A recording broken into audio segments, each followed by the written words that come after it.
In 1513, a man sits alone in a farmhouse outside Florence. By day, he catches birds and gossips with peasants at the local inn. But at night, he says, he washes off the mud of the day, puts on his best court clothes, and sits down to talk with the great men of history.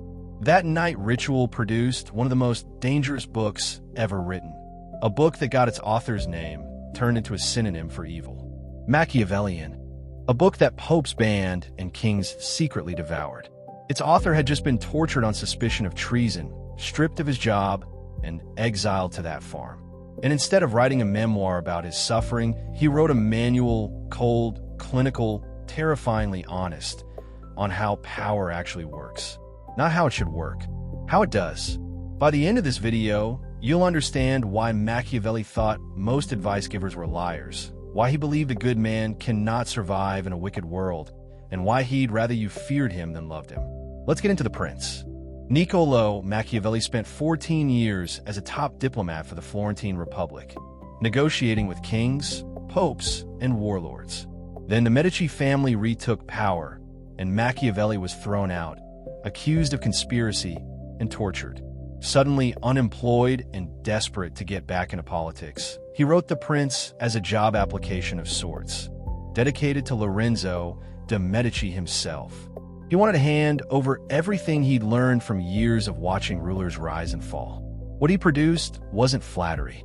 It was a brutally practical field guide to gaining and keeping power. Machiavelli opens with a classification system. All states are either republics or monarchies.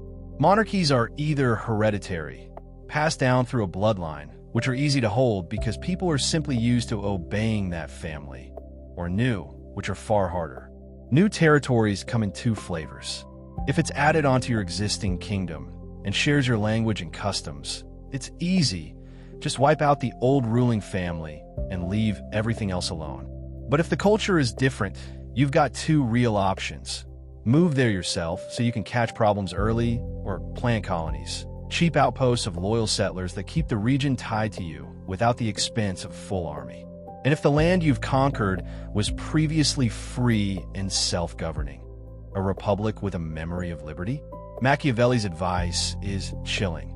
You basically have three choices: destroy it completely, live there yourself, or let it keep some autonomy under a puppet government. Because a people who once tasted freedom will never fully forget it. They will rebel the moment they smell an opportunity, no matter how well you treat them. Now, Machiavelli gets to the good stuff, the case studies. He splits new rulers into categories based on how they got power. Their own skill, someone else's army and luck, sheer crime, or the backing of the people. The star of the whole book shows up here. Cesare Borgia, the Pope's son, known as Duke Valentino. Borgia inherited his power from his father. Pure luck, but Machiavelli is obsessed with him because Borgia did everything right to convert borrowed power into something real. He built his own army instead of relying on mercenaries. He eliminated rival families so no one could restore the old order. He won over the Roman nobility. He even manipulated papal elections in advance. And then there's the moment that made Machiavelli famous for the wrong reasons. Romagna was lawless, so Borgia sent in a brutal enforcer, Ramiro da Orco, to crush the chaos with an iron fist. Once order was restored and people started resenting the cruelty, Borgia had Ramiro executed and his body displayed in the town square, split in two, with a bloody knife beside it. Message: the cruelty wasn't me, it was him. And look, I punished it. The people were, in Machiavelli's words, both gratified and horrified. It's manipulation as performance art. Machiavelli then walks through outright criminal paths to power.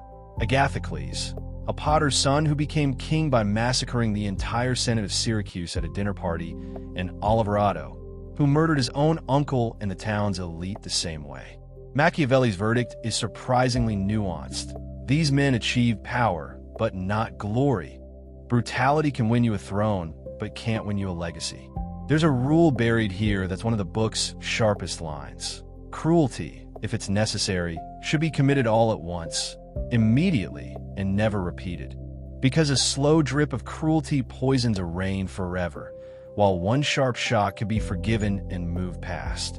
Chapters 9 and 10 cover rulers who rise with public backing versus noble backing, and Machiavelli firmly sides with the people. Win over the nobles, and you're surrounded by men who think they're your equals. Win over the common people, and you're surrounded by people who just want to be left alone. A far easier crowd to satisfy. Then Machiavelli hits one of his loudest themes: never, ever rely on mercenaries or borrowed armies. He calls mercenary soldiers ambitious, undisciplined, disloyal. Men who will happily wear your colors in peacetime and vanish the second real danger shows up, because their only loyalty is to a paycheck. He points to Italy's own humiliation as proof. French, Spanish, and Swiss armies walked all over Italian city-states because those states had outsourced their defense to hired swords. Auxiliary armies, troops borrowed from an ally, are even worse, he says, because if they lose, you lose, and if they win, you're now at their mercy. His conclusion: a ruler must have his own citizen army, personally understand warfare, and this is very on-brand for Machiavelli. Spend peacetime studying terrain and military history the way an athlete trains in the off-season, because the ruler who neglects the art of war is the one most likely to lose his throne. This is the philosophical core of the book, and it's where Machiavelli truly breaks from every political thinker before him. He says flatly, "I'm not going to write about imaginary, idealized republics that never existed in reality. I'm going to talk about how people actually behave. And people, in bulk, are selfish, fickle, and ungrateful. Generosity versus stinginess. Being seen as generous will bankrupt you and force you to raise taxes, which people hate far more than a reputation for being cheap. A mean ruler who doesn't overtax his people will, paradoxically, look generous in the long run. Generous to everyone he doesn't squeeze for money. Cruelty versus mercy. The most famous question in the book: is it better to be loved or feared? Machiavelli's answer, in his own words, is that ideally you'd be both, but if you can only pick one, fear is safer because love depends on other people's goodwill and fear depends entirely on you.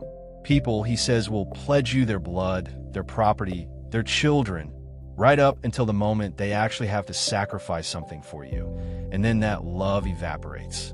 Fear of punishment, on the other hand, never goes away. His one crucial caveat: fear must never curdle into hatred. Stay out of your people's property and their women, and you can be feared without being despised. Keeping promises. Here's the line everyone remembers: a ruler needs the nature of the fox and the lion. The lion can't spot traps. The fox can't fight off wolves. A prince has to know when a promise no longer serves him and be willing to break it, because everyone else is doing the same. But, and this is the part people forget, you must never look unreliable. It's not important to actually possess virtues like honesty and piety. It's essential to seem to possess them, because most people judge by appearances and outcomes, not by what's really going on behind closed doors. The crowd is won over by appearances and results, and the world is all crowd. Avoiding contempt. Above all, don't be seen as fickle, weak, or indecisive. Those traits invite conspiracies. And the single best defense against a coup, Machiavelli says, is simply not being hated by the majority of your own people. Because a conspirator needs accomplices and nobody wants to join a plot the public would despise. A few sharp, practical chapters follow. On fortresses. They're only useful if you fear your own people more than foreign invaders. But your best fortress is not being hated by your people, because walls won't save a ruler the population wants dead. On choosing ministers. Pick people who think about your interests, not their own, and reward them so well they'd have nothing to gain from betraying you.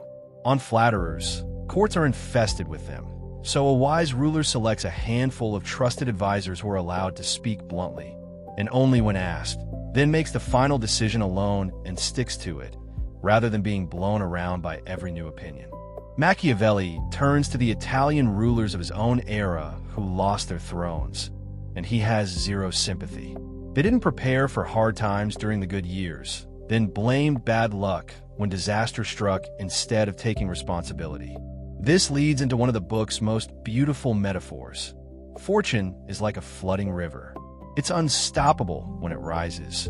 But a wise ruler builds dams and levees before the flood, so that when fortune does rise, its damage is contained.